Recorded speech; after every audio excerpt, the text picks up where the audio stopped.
Women, as a practical matter, are now in combat.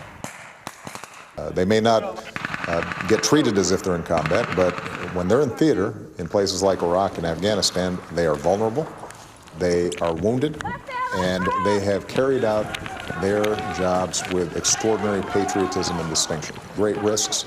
What we should not do is somehow prevent them from advancing in an institution that we all revere.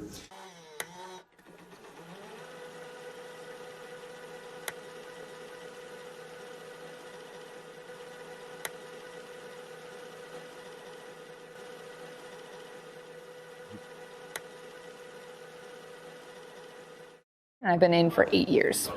I didn't have any other support. I had no other females, you know, I was kind of by myself and alone. So it definitely was a challenge because being a female in a unit of all males, a lot of things have to change in the unit that all the men are usually comfortable doing, and now they have to acclimate to having a female there. As my first deployment, it definitely was a little bit scary. It was not something that I expected. After getting in country, it, you know, got a lot easier, got a lot nicer. You know, you start to get into a rhythm, and eventually it was smooth sailing.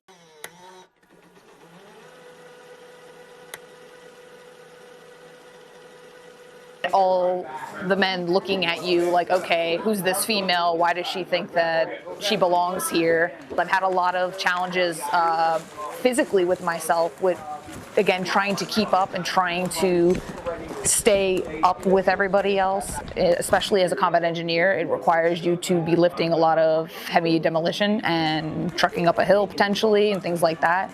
And so being able to kind of show everybody that we can do it as well, that females are fully capable of keeping up and, you know, trucking along right beside the males. In the beginning, I don't think I was maybe more as physically fit as I am now.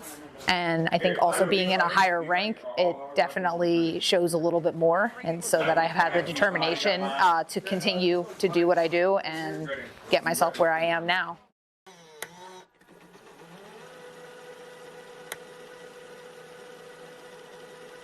So I definitely think that times have definitely changed. When I first came in, it was definitely rough because there weren't really any other females to rely on. So it was kind of all alone. So it definitely was a challenge in the beginning, but eventually we started getting more females, and eventually it got a lot nicer, and I have, you know, a good support system with other females that are in our unit, and, you know, we've got each other's back the entire time as well.